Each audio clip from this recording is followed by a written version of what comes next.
Preparations for the new plant growing season are underway, and while we've already ordered and even received the seeds we'll be growing these plants from, today it's time to talk about the main fertilizers we'll use to grow beautiful plants from these seeds. There will be three main fertilizers. Of course, in general, there are a lot of fertilizers in nature, and you could add something else here as well. But the main ones, the ones you'll need almost 100%. And why are fertilizers necessary? Because unfortunately, it so happened that due to the intensive use of our plots every year, the soil becomes depleted, and it already lacks one element or another. The plant cannot develop properly. That's why we apply these additional fertilizers. So there you have it, friends, the three basic fertilizers. I will tell you using the example of the Dobriva master brand, but there is no difference, because the main thing is that we will pay attention to the formula that this or that product consists of, fertilizer. And depending on the composition, you will already understand what is needed for the plant. I'm making this video today specifically because there's still time to prepare for growing. Namely, one of these fertilizers will already be needed during the seedling stage of these plants. And the first fertilizer that the plants will need in the seedling stage is a fertilizer with a high amount of phosphorus, 13-40-13, that is 13 nitrogen, 40 phosphorus, 13 potassium. It is precisely thanks to this amount of phosphorus that we help the young plant develop a well-formed root system. And besides, phosphorus is energy. With this energy, the plant has the ability to develop quickly. The first fertilizer, friends, is 13-40-13 or similar formulas. The main thing is that the increased proportion is specifically phosphorus. The second fertilizer we will need is called universal fertilizer. Why? Because in such fertilizers, universal ones, nitrogen, phosphorus and potassium are in equal parts.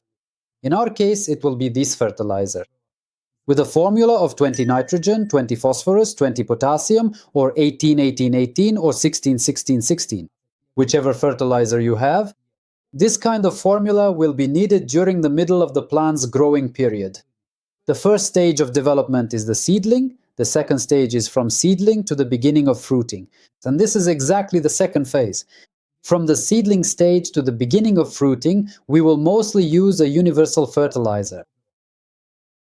But there are some nuances. I won't go into those nuances right now. We agreed to briefly go over the main fertilizers we will need. And third, potassium fertilizer. We will need it when the fruit starts to set, that is, during fruiting. In other words, when fruiting is in full swing or flowering if we're talking about ornamental plants. It is precisely due to the significantly increased amount of essential potassium that the overall taste of various vegetables will noticeably improve, or the robust winter hardiness of the plants will substantially increase if they are indeed resilient perennials. But you need to remember, the main thing is that we use potassium fertilizer in the final stage of plant development, either during fruiting for annuals or in preparation for winter dormancy if they are perennials. And the formula for this fertilizer is either 3 nitrogen, 11 phosphorus, 38 potassium, or something similar. This is if the plant is generally well developed, then the nitrogen content is reduced. You see, only 3 nitrogen. Or if the bush is underdeveloped, then you can use another potassium formula, 15 nitrogen, 5 phosphorus, 30 potassium. Thanks to this 15 nitrogen, we will still be slightly stimulating the overall development of the bush. Here are 3 main types. Also, if you don't have it, I would advise you to have monopotassium phosphate before the start of the season. This is a nitrogen-free phosphorus-potassium fertilizer that may be needed, for example, when growing seedlings to prevent them from stretching due to lack of light. This happens, the seedlings stretch, and it's specifically monopotassium phosphate that can help hold them back. Or when you need to quickly get a plant out of a state of overgrowth, we also use nitrogen-free monopotassium phosphate. Or during the fruit-filling stage, monopotassium phosphate also helps improve the taste of the fruits and increase their size. So I recommend having at least a little monopotassium phosphate on hand. And another fertilizer that you should have or at least it's desirable to have, is a calcium fertilizer. Plants need calcium throughout the entire growing season. After transplanting the seedlings to their permanent place, about a week later, we do the first feeding specifically with a calcium fertilizer, and then continue throughout the entire growing season, repeating the feeding approximately every 2 weeks. Every 2 weeks, we carry out these calcium feedings. Without calcium, plants develop much worse.